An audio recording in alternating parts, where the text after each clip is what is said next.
Thanks for letting me be a part of this tonight. So we're going to start out, we have questions for all four panelists.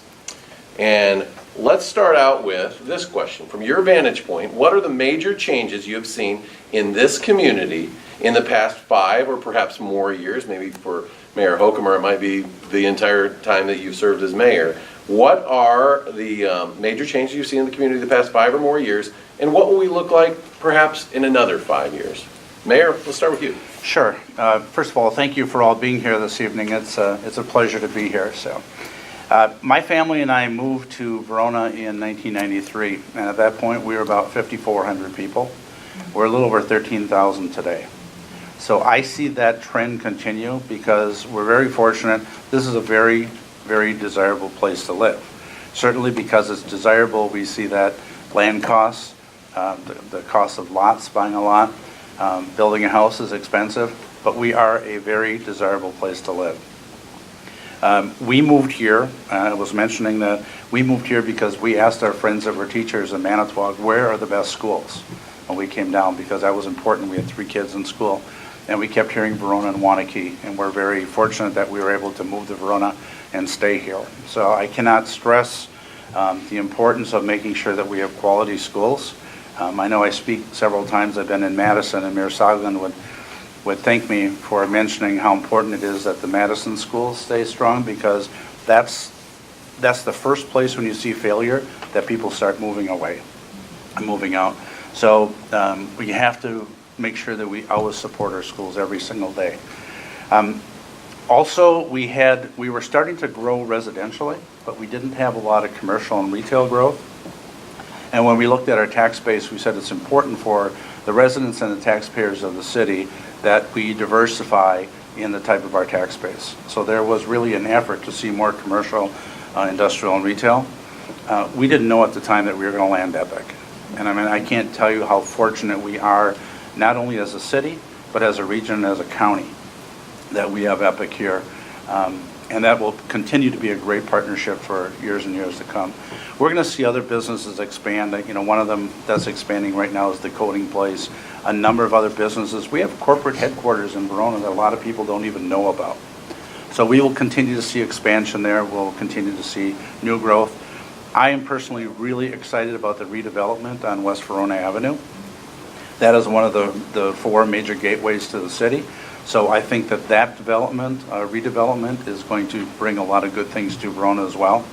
I already mentioned the schools, but the referendum that was passed last year, that is going to have a long time, very positive impact on the city of Verona and the surrounding areas. I think we'll see a continued effort that we had the last couple of years in expanding our bike and pedestrian paths and lanes, and also improvements to our trails and parks. And I think that's very important.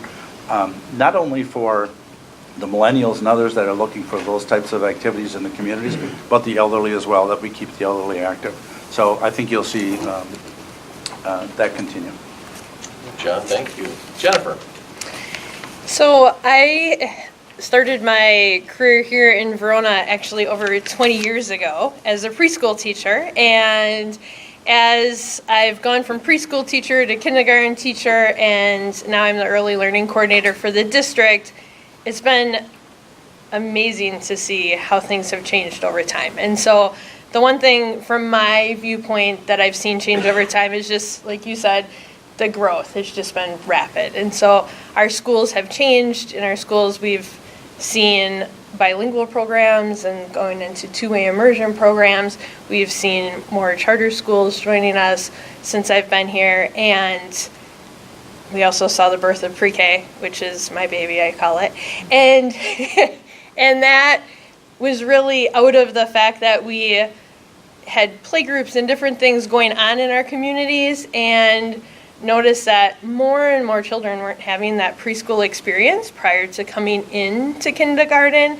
And so giving them different opportunities and seeing who is caring for children before they came to kindergarten was really important for us. And I feel so lucky to be in a district that and in a community that really embraces early childhood and knows the importance of working with young families. And I really hope to see that piece of it grow, and we've grown over time and offered more playgroups and and our goal is to, continue that.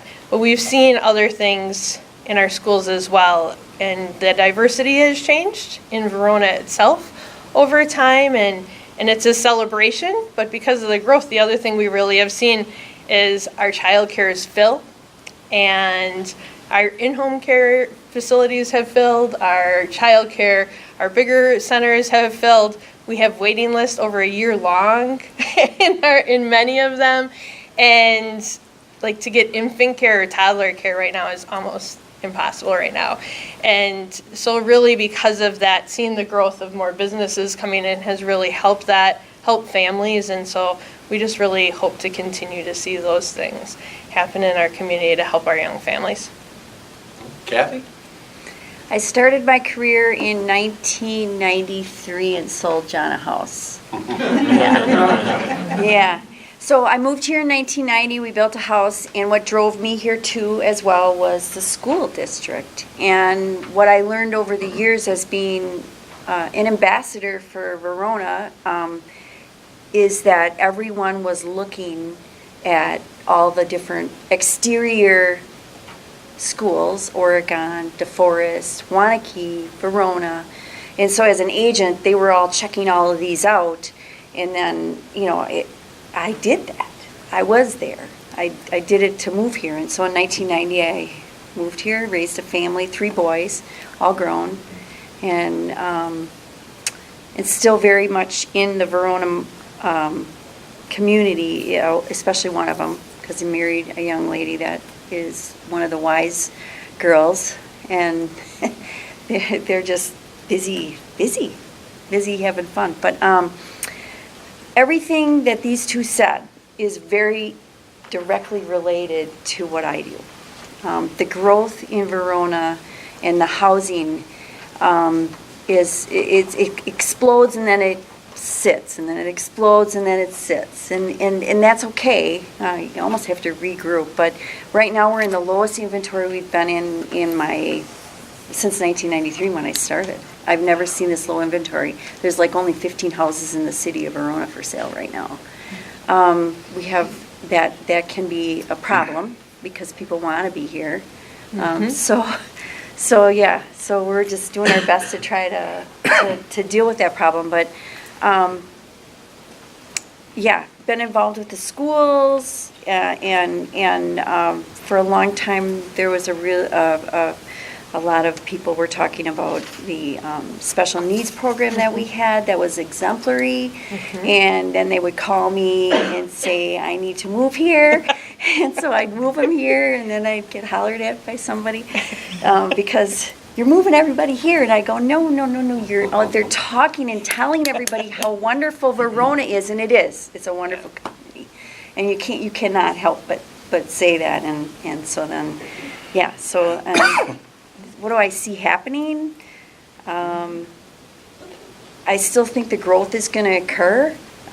We have to figure out a way, and part of that is just our economy and what I call the exterior elements of what's going on in the housing market for people to want to sell.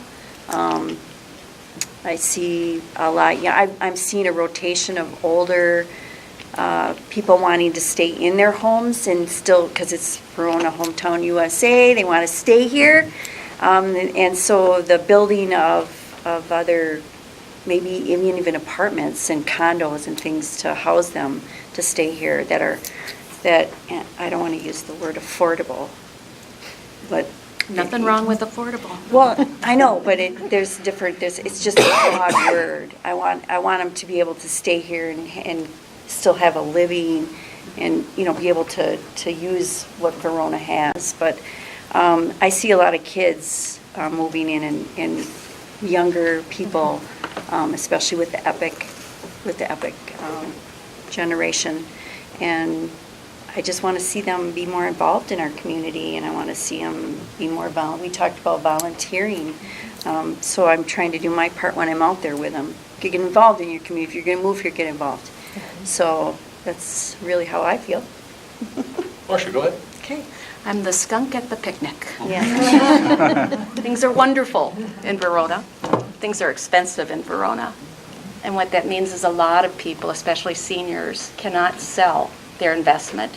They're living in their homes. Verona is one of the most expensive communities to live in or buy right now, and it's going to get worse for families that are on the edge. Seniors are staying in their homes beyond when they should because they can't sell their house, because they can't afford to live here and resettle in a different place. Apartments cost a lot. What's an average Yep. apartment? Oh, 12, 1300? 1,300, yeah. You got to pay heat. You got to pay your medications. You got to eat. So there's a problem with our housing that isn't affordable. So we see a lot of seniors that have a lot of need and are making trade-offs. And much of the trade-off is food. They're just not eating as much as they should. So we are seeing a lot of seniors come in for services at the Badger Prairie Needs Network. When we moved into the building that we're in right now, do you know where we are? On East Verona Avenue. If you don't know where we are, you need to find out where we are. There's a number of volunteers in this group tonight that will help you understand what we do and tell you how much fun it is to volunteer with us. When we moved into our building 3 years ago, we were serving 11,000 people each year. Since moving there in just, 24, 28 months, something like that, 13,300 people, 21% increase every single year needing food assistance in this community. Now that includes Fitchburg and Verona, all of the school district. But we did an analysis this fall about rural poverty, the surrounding areas that are outside of the Verona School District but west of us. So the town of Primrose and Montrose and up to the town of Cross Plains area almost, into Middleton, town of there. 6% of the families out there need food assistance and are officially getting food assistance through the SNAP program, which is the old food stamps. We know, anecdotally, that 30% of the families that qualify for SNAP actually go through the process of getting it. That means 18% of the people just west of our school district are going hungry. And so this year we expanded our service area to include all of the zip codes, so 53593, and the whole school district we're serving now.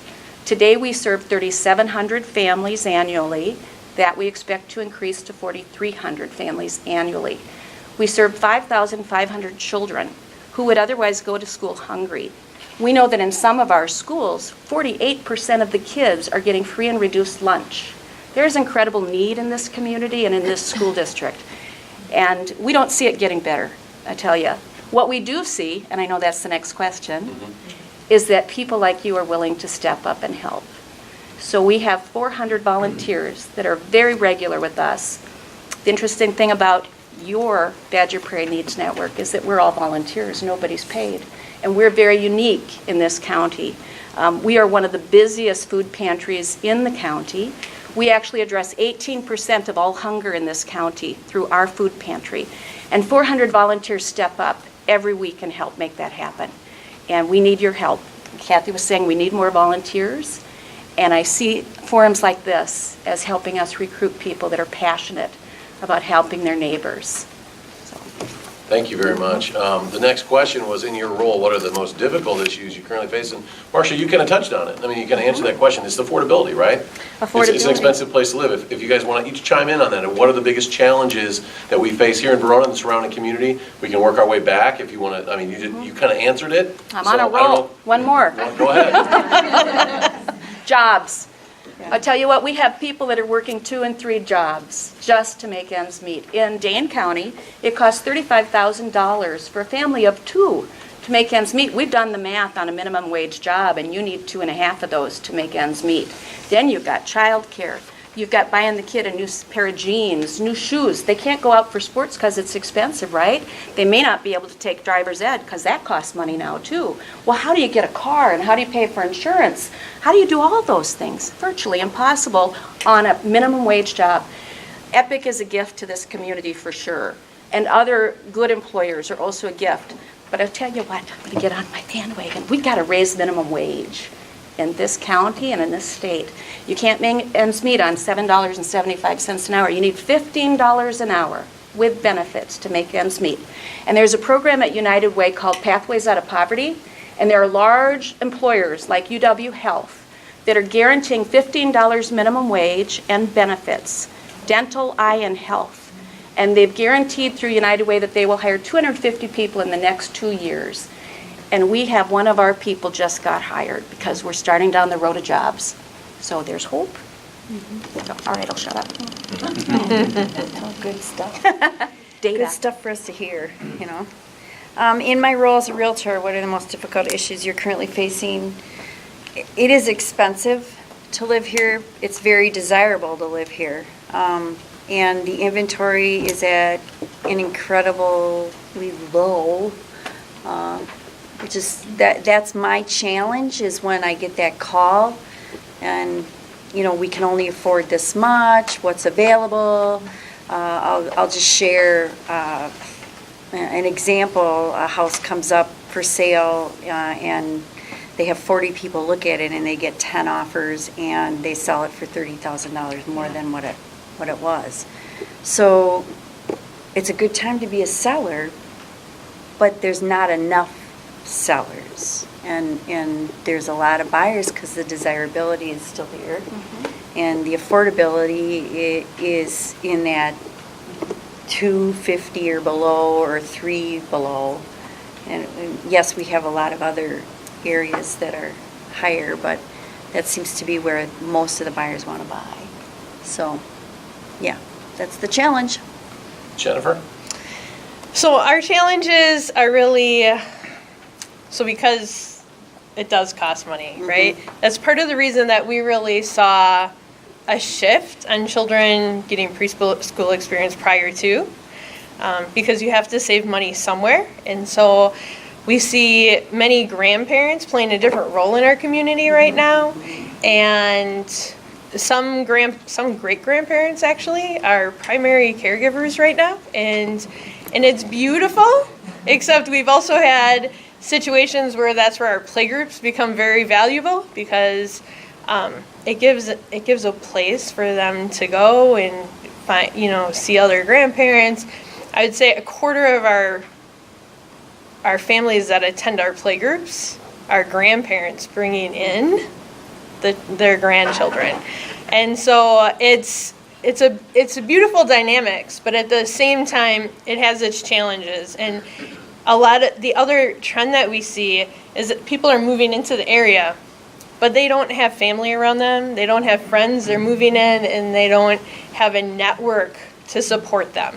And especially with young families, we know that that's really difficult. Your children get sick and things happen, and when you don't have that network around you to help support you, it's very difficult. It's very difficult to not go to your job and you're worried you're going to lose a job if you have, the flu is awful this year.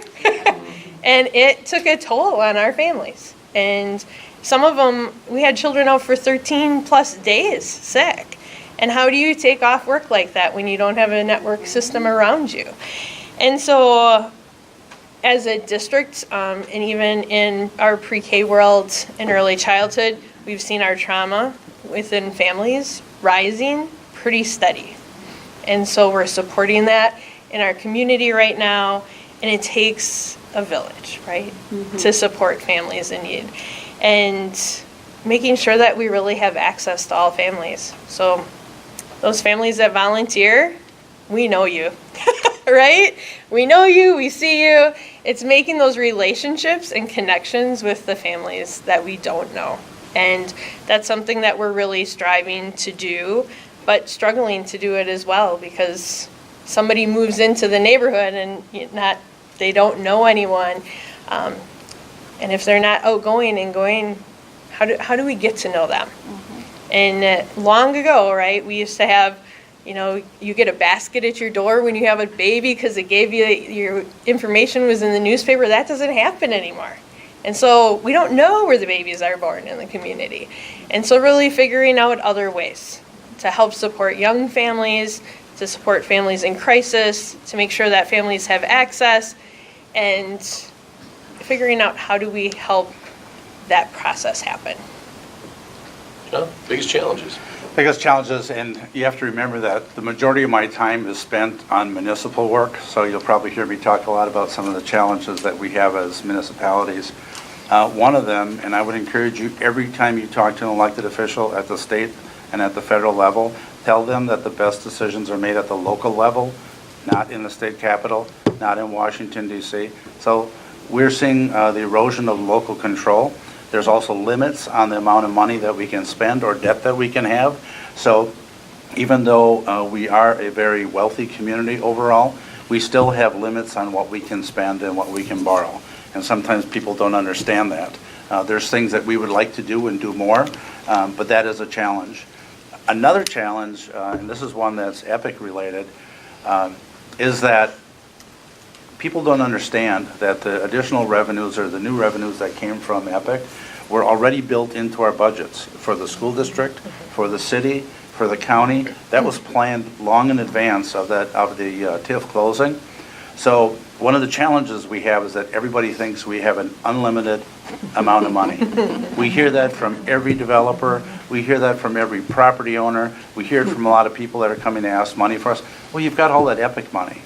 And so that is really a challenge that we've had to, tackle and let people know that that was all in our plans, not just the city, but all those other taxing jurisdictions. I mentioned before that having high-quality schools is very important, and we need to be working on that every day. And that's true, and I still maintain that. But we also have to have excellent public safety services.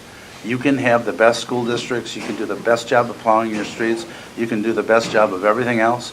If people don't live or don't feel that they're safe and secure where they live, work, and play, they're going to go somewhere else. And we don't want that. We want people to stay here.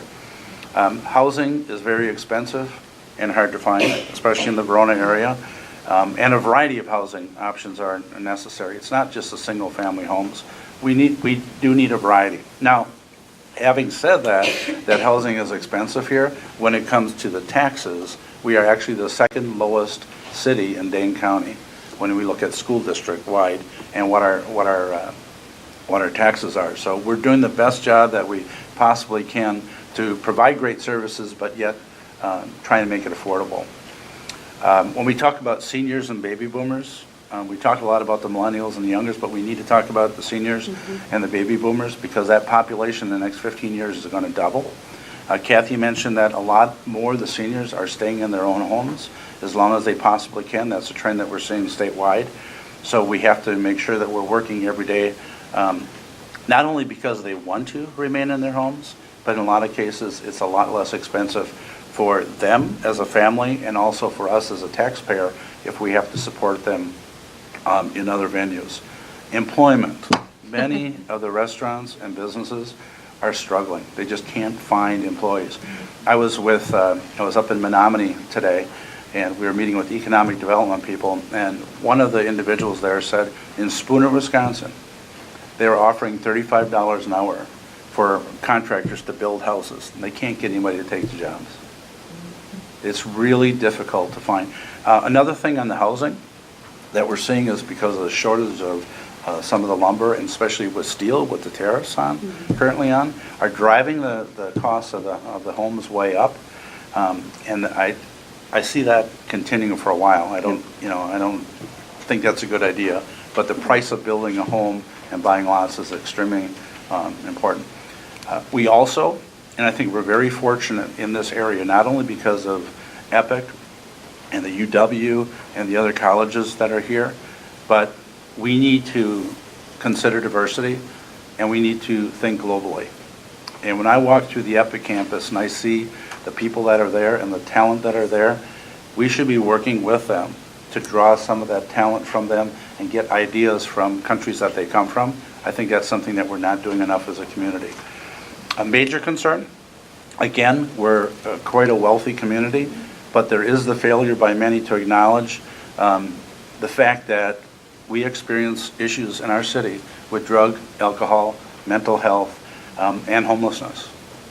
People think it's not here. It is here. We may not have it as much as other communities, but it is here. I wanted to say two things about the grandparents, because I've got 5 grandkids, and that's why I decided not to run for re-election. I want to spend time with them. One of the interesting things is initially we didn't see a lot of EPIC employees moving to Verona. We're seeing more and more EPIC employees moving to Verona now that they have kids and they want to be in our school district. But the other thing that I didn't anticipate would happen, but it makes sense when you think about it, is the parents of those Epic employees are now moving here. And a lot of them are taking care of the kids, but they're moving here to be with their families. One of the other issues that I see not only in Verona, but the more rural areas that I travel the state, the bigger I see the problem, is the daycare issues. So what we're finding is that there isn't quality, there may not be any, or there's very low quality or not certified daycare. So we see many young professional women quitting their jobs so they can provide daycare for their kids and maybe take care of somebody else's kids too. And when you think about that, so they're aborting their profession, at least for a time. At some point, they want to get back in. They want to start working again, but they're starting over. They're basically, they're starting over because they gave up that job. And not only that, it impacts them short-term with the cash that they have in their pockets, but it also impacts their pensions and retirement and everything else. So one of the things, and this is going on nationwide, we need to figure out what we're going to do with certified daycare as well. It's one of the things, I'm talking in Madison next week on that very issue. So. Before we go on, I want you guys to have a chance to interact. I mean, we want this to be something where you guys can interact with these. If you have questions, I know sometimes you get a question and you don't write it down, you forget it later. So if you have a question, feel free to jump in. Yeah, from a city standpoint, what's your comprehensive plan look like in a nutshell, just as far as how much growth are you, because I know you can control that or open that up with the demand. Well, first of all, in the early or late 90s and early 2000s, we were growing very rapidly on the residential side. What we do as a city has a huge impact on the school district, and the school district needs to plan for that growth as well. So we put a cap in place that we would not build more than 120 single-family units in the city in any year. Well, then the economy took a dip and we never got back up to that point, but we still have that cap in place. So that is cooperation and working with the school district that we don't grow too fast on the residential side. Our comprehensive plan, we updated that. It was shortly after 2006 when we were talking about the merger of the city and the town of Verona. We updated our comprehensive plans and we've updated since. So that's an ongoing process. And we have laid out and we have agreements with the town of Verona and boundary agreements as to how we will build and where we will build and where the town will continue to be a town, what will be rural, what will be ag. So we continue to look at that on a regular basis. Go ahead. I'd applaud the focus on childhood education as well as daycare. We're new to Verona. We moved to Verona a year ago, and daycare has been a huge concern for us, and especially after school care. So having the ability to have some wraparound care and maintain two incomes in the home. So thank you for raising that concern. It seems to me that with Epic as a large employer, that there's probably some collaboration that's happening, or maybe isn't some collaboration that's happening. It's obviously going to be a trend that more of those employees potentially live in this area. So maybe could you speak to Epic's involvement in the community, the partnership there? I don't have much insight into that. So whether it's volunteering or connection or contribution or daycare issues or connection with the community, could you speak to that? Sure. First of all, on the daycare, Epic told us from day one that that is something that they are never going to get into. They believe that that is done by other people who have the expertise, so they have no intent of ever having daycare on their campus. And they've made that clear, and they've never changed that opinion. And I think that's fine as long as we have others that step up and meet those needs. As far as the partnership, I was actually sitting at the table in late 2000 when we first met with Epic at their Tokay office. That ongoing conversation and relationship and partnership has only grown. I have never worked with a partnership in my life. I've been doing government for over 40 years, where we would have to go to one of our partners and say, that's nice, but you need to do better. Epic has always done the right thing. And then our greatest challenge with Epic is that they change things so often. So we might meet with them this afternoon, and during the night they come up with an idea, that's even better. So they contact us in the morning and say, hey, we thought of something else, we're going to do this, what do you think about that? And it's always better. So those ongoing relationships, conversations, it is a must.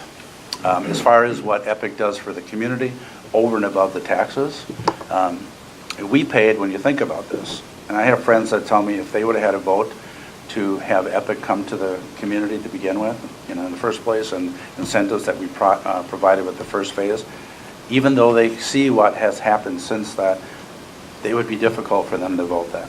We agreed, we committed to about $9 million for the first phase. Total over the years is about $31.2, $31.3 million. Last year, EPIC paid $18.8 million in taxes. They're the largest, by far the largest taxpayer in the city. So taxes, they're doing their fair share. They have never argued about what their properties are assessed at. Other partnerships, I know that they have a great partnership with the food pantry, Badger Needs Network.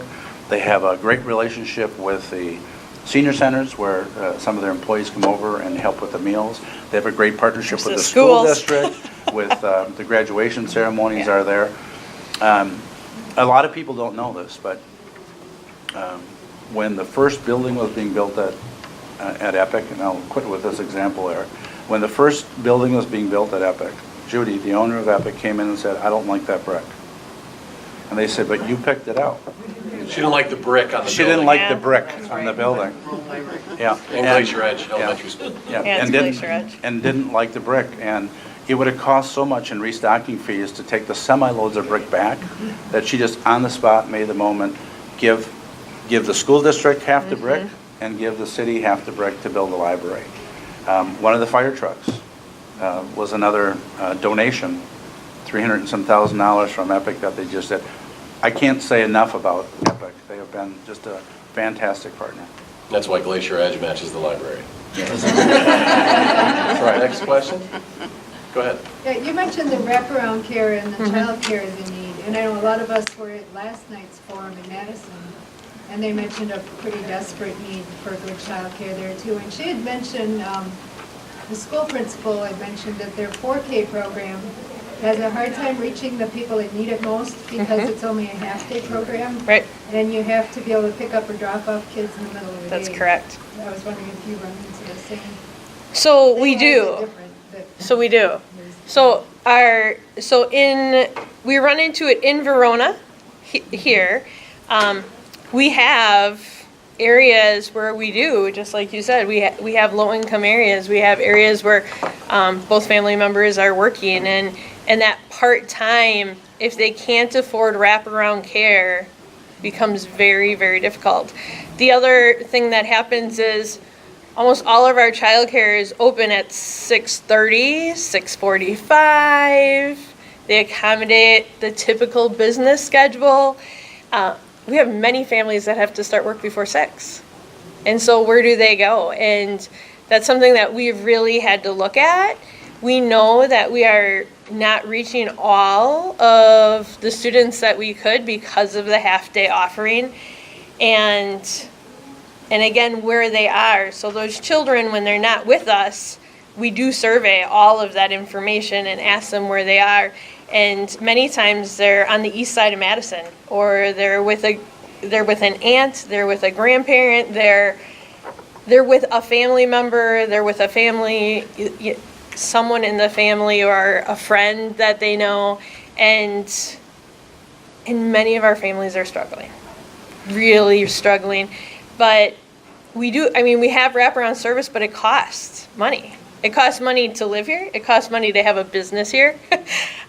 Land is worth something, and because of that, there is a fee. The one thing that we have is we're getting more childcares into town.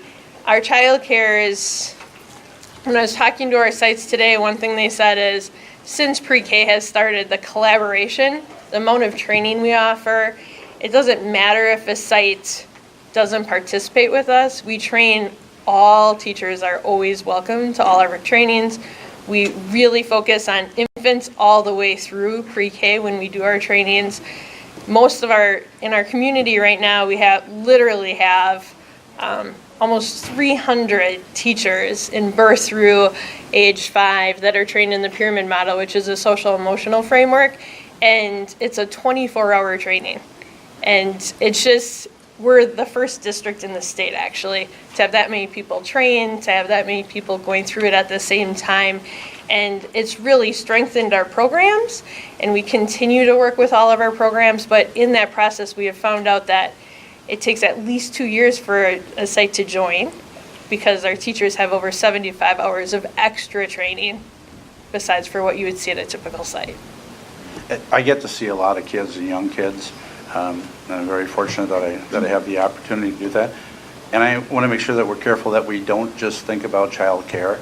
It's also about educating those kids when they're in those programs. Right. Because I see a remarkable difference. Not every kid is different, every adult is different, but generally speaking, there is a remarkable difference of those kids that are active in those programs. Yes. Where they have people that are trained and educated to teach those kids. And the ones that don't go are at a distinct disadvantage over the ones that do go. And they should all be treated the same. And that's our challenge.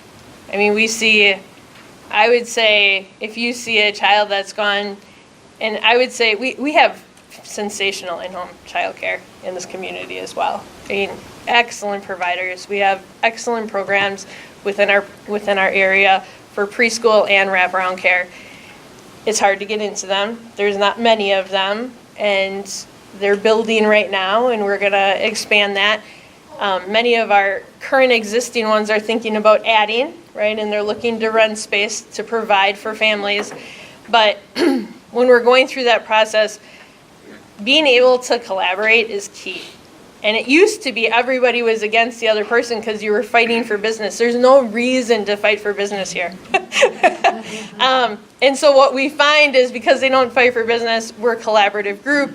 We really work together, and we have a get-together every year. We're almost up to 100 people, or infants through 5-year-olds, that the teachers are there all together in the same room and talking about what we're doing next, where we go, how we're thinking about trauma-informed care with children at that young level. And so making sure that we're supporting our teachers is super important, but also retaining those teachers is important. And so that's a struggle that we have, because there's a huge teacher shortage. And we don't feel it as much as up north, but we are feeling it here. And there's many times we post and we get few, and sometimes nobody even applies. Which, when I applied in the district, sometimes we had 600 applicants. And so that's a huge difference that we've seen. 600 applicants to maybe 6, depending on a position. One more question before we go back to our prepared questions. Thank you. So sometimes there's limitations as far as how we can get out information on programs existing or either future programs that we develop, because we are, we're a church. What is the best way to get the word out in the communities for what we have to offer? Because I know with the school district, there's limitations because we're a religious organization. What's the best way to get the word out on what we have to offer as a community? Well, I would say this. I think there's advantages and disadvantages to social media, but I think you definitely have to do some social media work. But I'll say this as someone who's walked every street in the city and knocked on doors. There is nothing like face-to-face contact with people, and that takes time. But it shows people that you really care.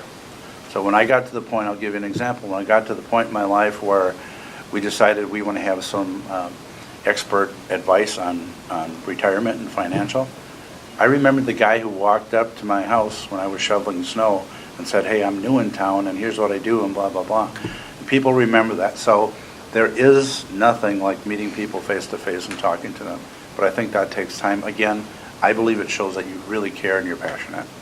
And I agree with the face-to-face contact. But if we're developing, let's say, a program, child care, just to throw out because that's the main topic, or senior care, or help with housing, that's a big area. I mean, there's a lot of people that would love to have that information, and how many members do we have? We have 3,000 members. that would be extremely challenging to canvas. And social media is also useful. However, we have some members who, like, I'm not on Facebook. And we have members who don't even use computers. And that's not just something that's happening here, it's throughout the communities as people are getting older. What are some resources that we as Good Shepherd have that we could get information out about, like a play group, like a grandparent, grandchild, whatever play group? What are some resources that we could have that we could utilize? I'm just going to go back to the good old days of using the Verona Press. That's your local community paper, and that is how I was branded. Early on, it was like, I want people to know that I'm here for them. And I use the Verona Press and the Fitchburg Star, and it's all within that area. There's certain ads that are pretty inexpensive, and people really do look at that paper. So you're talking to your community when you're in that paper. So I would say that, and added with the social media, and then maybe you could go on news and do something. Yeah, just say, put something on the 6 o'clock news. I think the other thing is that it's important that the faith-based community work together. Yes, yeah. And I see that I'm involved with pilots in 3 different areas of the state, and the faith-based community is very actively involved with that. This is with my day job. And we have to remember that a lot of people are uncomfortable when you talk about faith and Christianity and everything else. So it's like planting the seed. You need to talk to them usually more than once. But we have to remember that some people are very uncomfortable talking about that. But again, it's an ongoing education and process, but I think that there are opportunities for the faith-based community in this area to work together. You're welcome to send things to Badger Prairie Needs Network, and we are happy to share it on our Facebook. We have about 1,300 followers now, and they're all local. And then And when if I she could just- shares something, I'll share it. That's right. Because that's what, That's what we do. Yeah. Just from the spreading the word business that I'm in, I can tell you with each demographic we try to reach, it may be a different way of doing it. With a senior group, it may be something traditional like going to flyers and putting them in mailboxes at a senior center. With if you want to bring maybe some of the youth that you want to help, maybe teenagers, maybe you go and walk doors in a neighborhood that the Verona School District serves, or a surrounding school district that you want to bring into the church to help them with after-school programs or whatever. Whereas if it's childcare within a particular neighborhood, there are many neighborhoods in Verona that are either on the Nextdoor app or their Facebook page. Our neighborhood where I live in Verona has a Facebook page, and I often see, hey, does anybody want to get the kids together for a play group? So with each demographic that you're trying to reach, it may be a different method. Anybody else before we get back to the regular question? Okay, let's move on then to the questions that I know our guests have prepared some of these, some answers to. We've touched on a lot of these. What are some, let's talk a little bit more about the positives, and what are the primary signs of hope that you see in the Verona area? Can I be positive for Yes, once? be positive. Let's start with Marcia being positive. Go ahead, Marcia. What are some things that make you feel good? Packers last night probably made you feel pretty good. $100,000 raised by the Packers event at the high school? $109,000 raised in this community to help our nonprofit. awesome. Yeah, it's amazing. That is a positive thing, that word is getting out about our organization, and folks are pitching in to help us. And with more resources, we can help more people. So a big positive is us expanding our service area, which was born of a negative, but we try to fill the gap when we can. Another positive is, I think, being in our new location, it's very clean and pleasant. People like to be there, and as a result, we've grown the number of seniors that are getting food assistance from us by, many percentage points than what used to come to us. And that's positive. We know people aren't having to make all those trade-offs. It's positive that people are looking for help and coming to us for it. We have attorneys that are volunteering their time to help families free of charge with landlord-tenant disputes. Last year, they kept 35 families from becoming homeless. They also are working in predatory lending area, senior housing, doing lots of good work very quietly behind the scenes and donating their own funds. We have positive working relationships with the city and with EPIC. EPIC provides a $25,000 grant to us annually, and they do their own little United Way on campus, and Badger Prairie Needs Network gets the maximum within hours. That's very positive. The city of Verona, with John, has been extremely generous to us, unlike other communities that we serve. So the generosity of this community just is amazing, and that's very positive. And it gives us hope that even though people are suffering, there's going to be somewhere they can go to get help. Okay. Martha? Yes, Ted? Years ago, I met a young mother and her child shopping at the food pantry down in the basement of the old library. And since then, I've seen her and her son volunteering, Yes, and that's a positive. that's very positive. We have seen some true success stories. Yeah, that's very positive. And that, I should have counted how many times you said help, because when I read that question, I'm pretty simple, and I just, hope is in help. But you see hope when you help. It's that simple. So that's, that it is true. And so that's, and I see, all of these organizations in the community, and I try to spread that word when I sell a house, to get involved with your community, tell them about all the different organizations and, our schools, and get involved. But mostly help others. Jennifer? So we saw the need in the community, and we actually put a survey out there to figure out what the needs were with our youngest families, and overwhelmingly, right, they said they needed resources. They wanted to know how socially and emotionally how to interact with their children, and time is really difficult when you're working multiple jobs.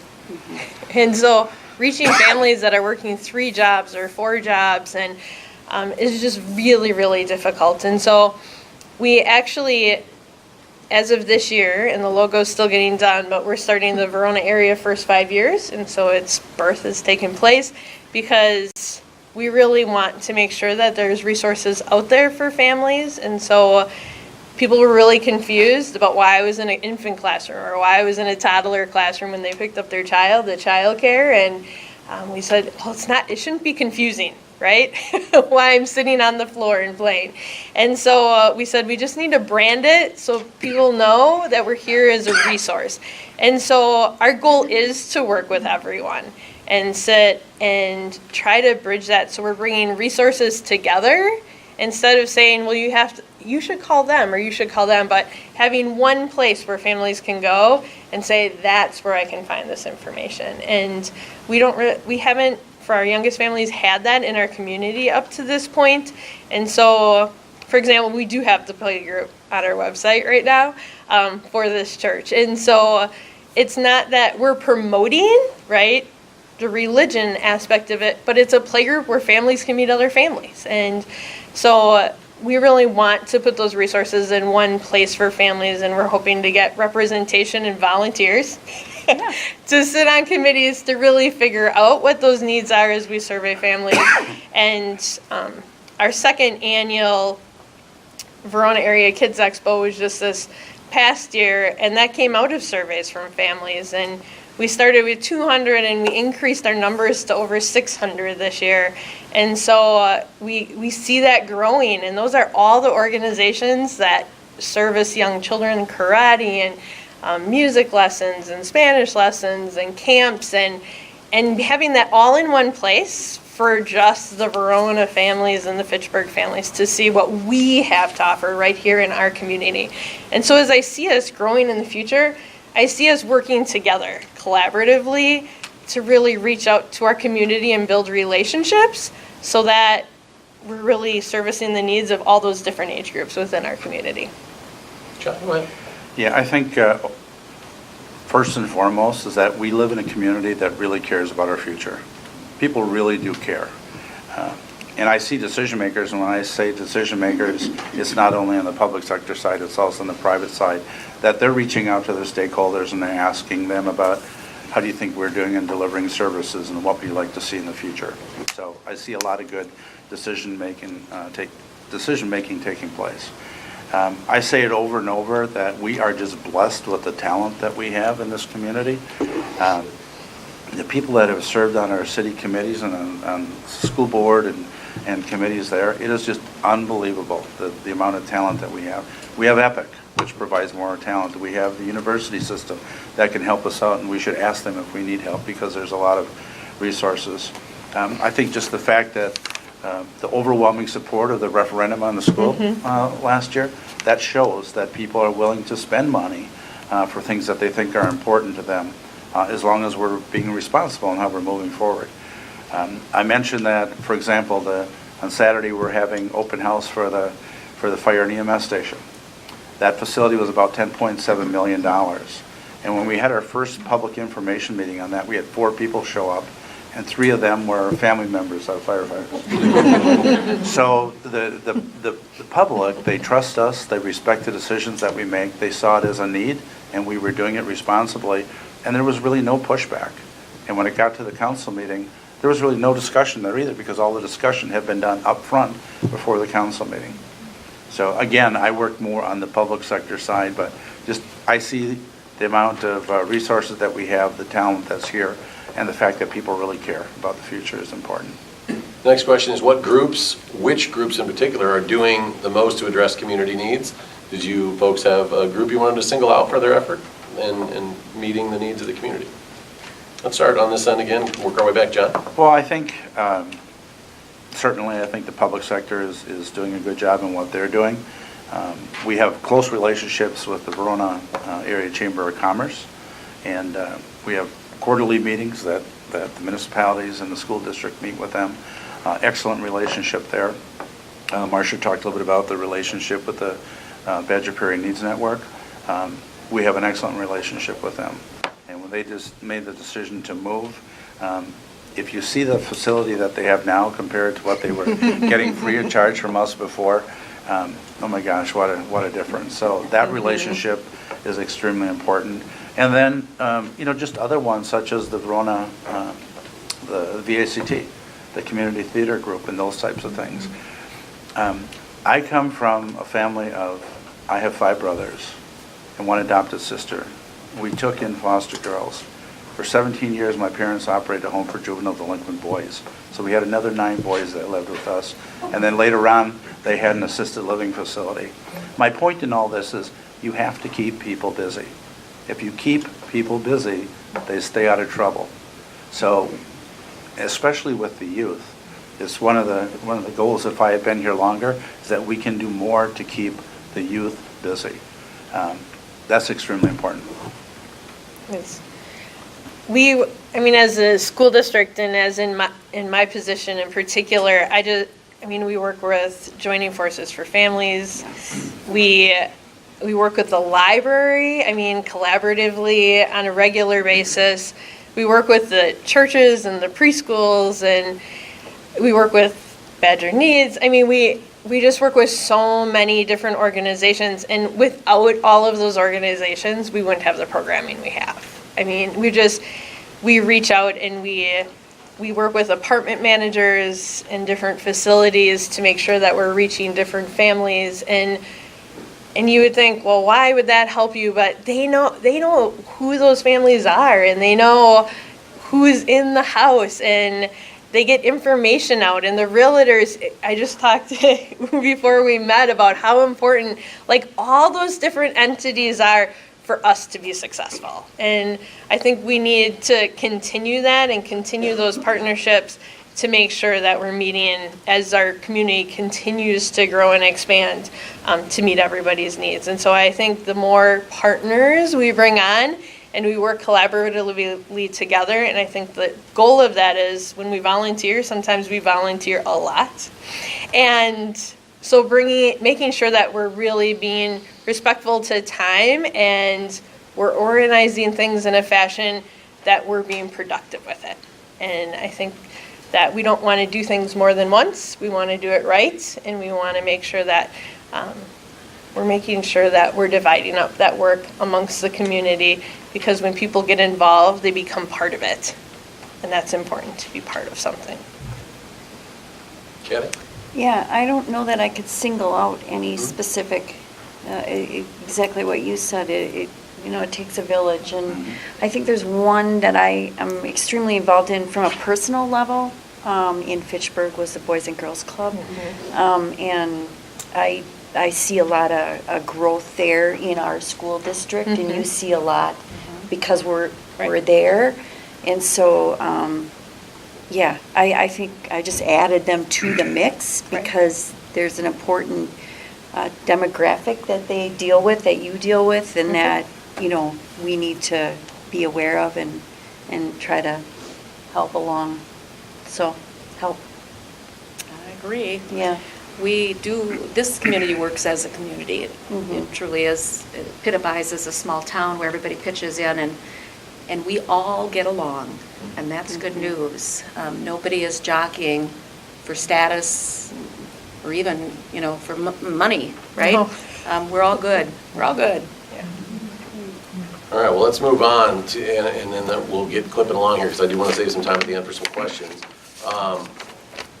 What are some of the issues, and is this community effectively positioned to deal with some of the issues that may prevent a positive future, and what are some of those issues? Anybody can jump in and start. Well, I'll start. I think first of all, it comes down to resources and talent and a lot of those things I talked about before. So, training is always good. It's hard to plan for everything that comes up, but the more training that you can do. But we have resources, and I think by working collaboratively, I think overall we are positioned to handle most of those. But I would say that, just in a couple areas that we need to do a better job working together on, as I mentioned before, the drug and alcohol abuse, mental health issues, we're seeing more and more of that all the time, the homelessness, and then crime. I wrote down crime, respect of authority, and respect of life. I mean, that's a major concern to mine about people just, not so much in Verona, but in other places. But yeah, there's issues in Verona. It's here too. It's here too. It's that people lack the respect for authority, and they lack the respect of people's lives. So that's something I think as a community, and including the faith-based community, that we need to talk about and work on. That lack of respect and discipline. When I mentioned that my parents had the home for juvenile delinquent boys, and it was a great experience. They started it when I was 14 and did it for 17 years. But it was important that people knew what the rules were, because number one, they need to know the rules first, and then they know that the rules need to be enforced. And that doesn't mean they have to be mean. I think we have a lot more people in jails that don't need to be in jails. But we could have a lot less people in jails if they knew what the rules were and they knew that there would be consequences if they did something wrong. But that is something that we need to balance out and work on. But it's a major problem that we're facing. I would piggyback off that and the comment that you made about keeping our young busy, right? And giving them, they need to be part of who we are, and they need to be part of the community and feel that connection in their community that they live. And so I really believe that starts at an early age. I think understanding rules and expectations starts at an early age, and really helping families understand that, helping our childcares that are moving into the area understand that, and how that starts at a very, very young age. And problem solving starts at a very young age. And I watch 2-year-olds on a regular basis know how to solve problems, right? They know how to go get the cards, they know how to calm their body down, and it's because they've been taught. And my favorite, I train all the time across the state, and my favorite thing is that we teach children how to do math, and we teach them how to read, and we teach them how to swim. But when it comes to social emotional, we punish them, right? We don't teach it. And my goal and my role is that we do teach it. And we get the word out there that it's our job to teach it. And I hope that really, and that's a hope of mine, that we teach that in our community at a young age, so that when they get to be those teenagers and young adults, that's with them, that they know how to solve a problem, they know what a consequence is, and that and you don't need to be mean, right? And I think that they just need to know, and they live up to those high expectations. And if we set those high expectations as a community, they're going to live up to them. And really looking at everything we do and being really positively based and saying, these are the things we're doing right, and let's build off of it, because we have an amazing community here. So building off of what we have in a positive way. But there are issues, and I think that that's one of the big ones, is how do we build relationships with all those new members coming into our community, making them part of our community, and especially our youngest learners that are coming into our community, and making sure that they fit in our schools, making sure that they have a place. And it's really hard to fit in when you don't have a place to go before school or after school. Or you're going home because there's no place available, or you can't afford it. And so what do we do for those families? And that's why I think working together, we can solve that. We can figure it out.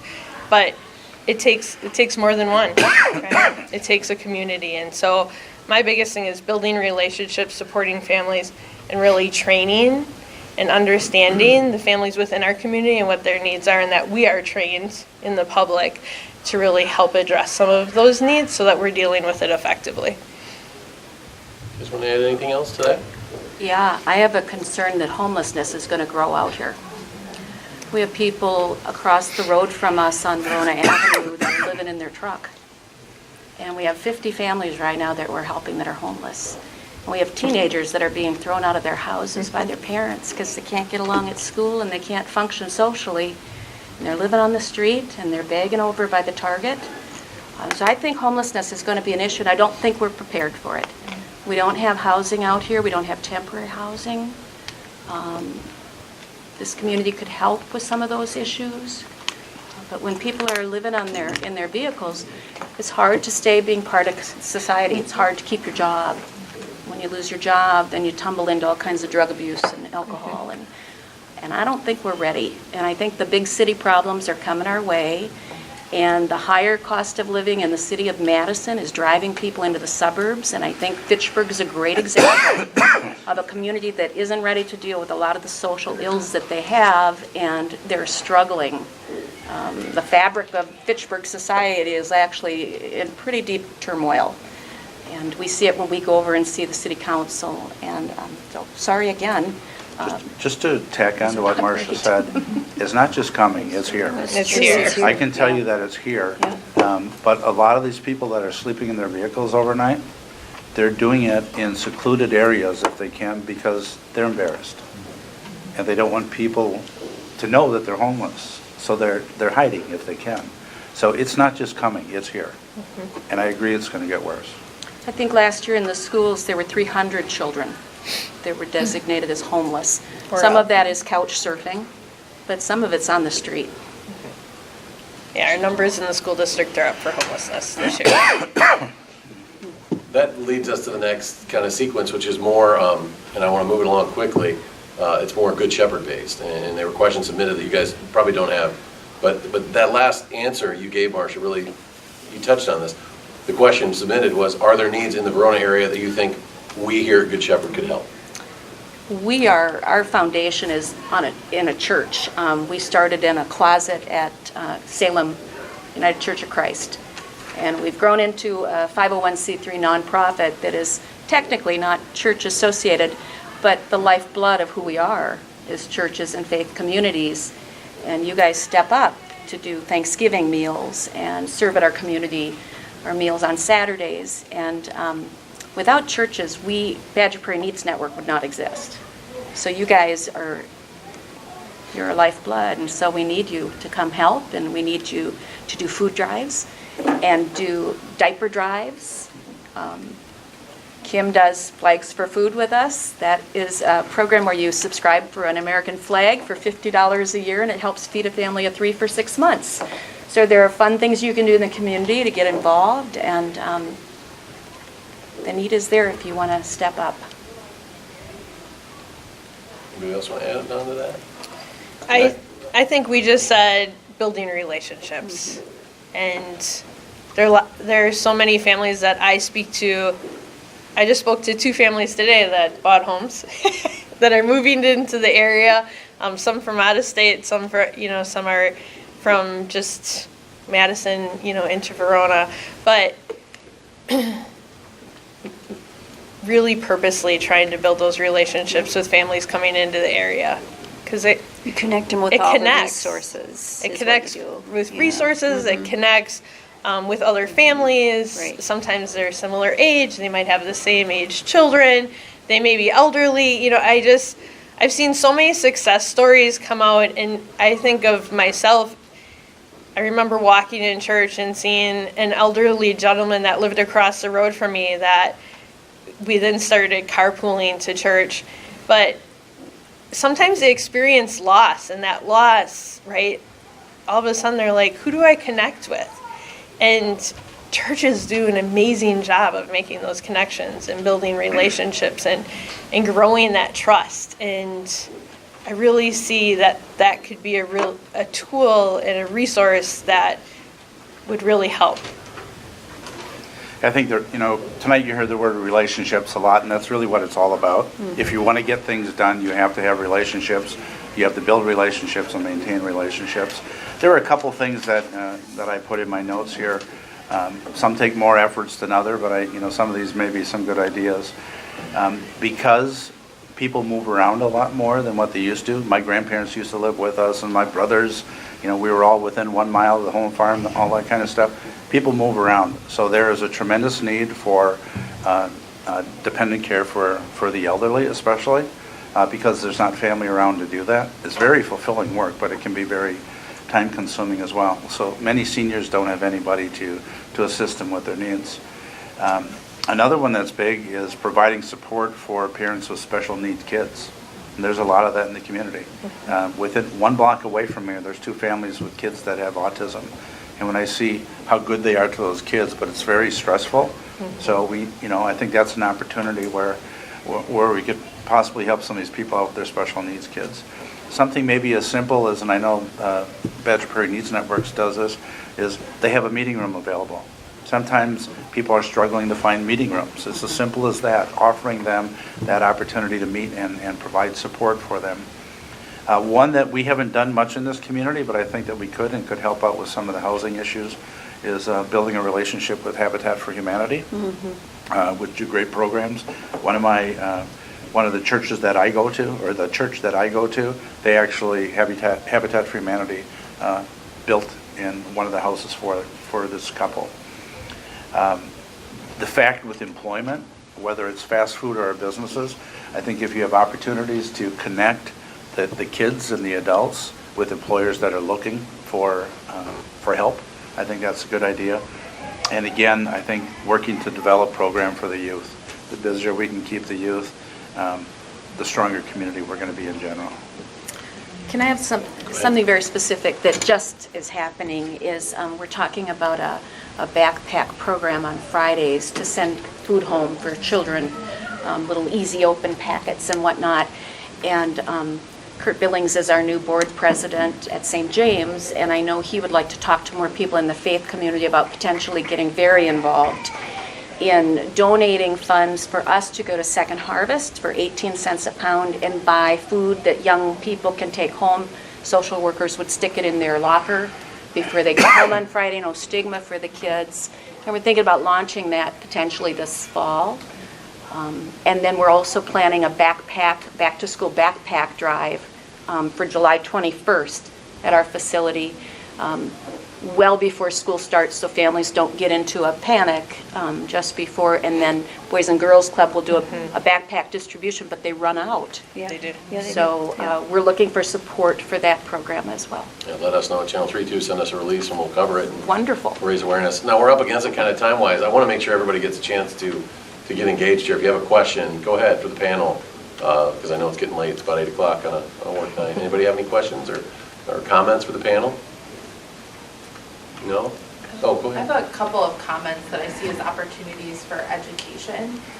One is around the trauma-informed care that you mentioned. I think that deals with the whole spectrum of the community. I have the opportunity to work for the Pharmacy Society of Wisconsin. We had a conference this last week, and we had the woman at Department of Health Services who's in charge of doing some education around trauma-informed care speak, and it was just very, very compelling. And I think it's a perfect fit for the Good Shepherd community.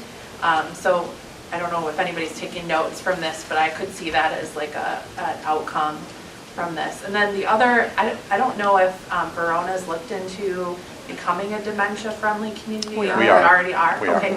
So maybe there's some ways that we can help to connect and work with that too. So, thanks. Well, then I'll go, if nobody has any further questions, one final comment for the panel then, and it was a question submitted. What would your ideal working relationship with the Verona Good Shepherd members be? That was a question submitted. I have some ideas. I would like you to adopt Badger Prairie Needs Network as your community partner. And what that would mean is you would provide groups of volunteers to come in and help us run our facility. Every week, it takes 140 volunteers to make it happen. We need people during the daytime on Thursdays. We're very shorthanded during the workday. I think that would be fantastic if this parish would adopt us, and you would step up and provide help for whatever we need, whenever we need. I would like to Go ahead. I would like to see the churches communicate to one another in our community more than they have in the past. And when you get involved in this, and I love it that our pastor is on the board now. And yeah, so I just have, over the years have seen, because we have a lot of smaller churches in our community too that might be looking for service jobs. And if we're reaching out as Christians to one another, You know, there's an interesting can model in Fitchburg called the Faith Leadership Group. They meet monthly. It's run by the church. There's different churches host the event. They invite community government officials in. They invite all the nonprofits in the area. And the faith community kind of leads it, and they have speakers come in, and we learn from one another. Joining Forces for Families is there. There's nothing like that out in Verona. Right. No faith community has stepped up and said, let's get everybody in a room together on a monthly basis and hear what's happening. it'd be fun, and not just the leadership of the churches, the parishioners of the Yeah. churches. I agree on building those relationships. Yeah. I'll give you an example. I've got two friends. One is extremely conservative, one is extremely liberal. They're pastors in a rural part of the state. But they became very close friends because of this pilot that we're working on, working together. That's right. So when they went to the Capitol to protest Act 10, they were on opposite sides of the issue, but they drove there together. Isn't that kind of neat? It's really kind of neat. So, and the other thing is, again, I'm public sector side, so decisions are being made all the time. If you are a glutton for punishment and you're interested in running for the school board or running for a city council or the county board, whatever it might be, we need good people, we need good leaders making these decisions, so consider that as well. So I work with Good Shepherd already. We have a pre-K program here. I do trainings here. It's a great facility to be at, and I work at this facility, and I've done events at your Fitchburg facility, and I really hope to continue those partnerships and grow those partnerships, especially because you're going to have building all the way around this church. And I keep talking to your pre-K teacher about that all the time, like, are the trees going to stay? And talking about what that expansion looks like, because this is a highly sought program right here. And I think that you're going to see as it expands to be more popular than it already is. And so I think building that partnership and growing those families is just something that I want to continue to do over time. Any other further questions, comments before we part? Did you have something you want to say? Yeah, I have kind of a quick, I know, like well, except maybe not the Realtor, but all of your jobs kind of end at the Verona or Fitchburg city boundaries. And last night we heard from people in the Meadowood area of Madison, a lot of their jobs have specific boundaries. our church is kind of straddling both. And I know a lot of reality people's lives straddle both too. So do any of you have anything to say about that or any comments? Or? We work with your food pantry at Good Shepherd. They come out every Tuesday, and we fill their vehicles full of food. So we serve as a mini food bank for them. We also do the same with the Allied Drive food pantry. So we stretch into that neighborhood. We serve that area too. And I saw houses all in that area, so I am. The realtor is in on this. All right, let's give our panel a round of applause.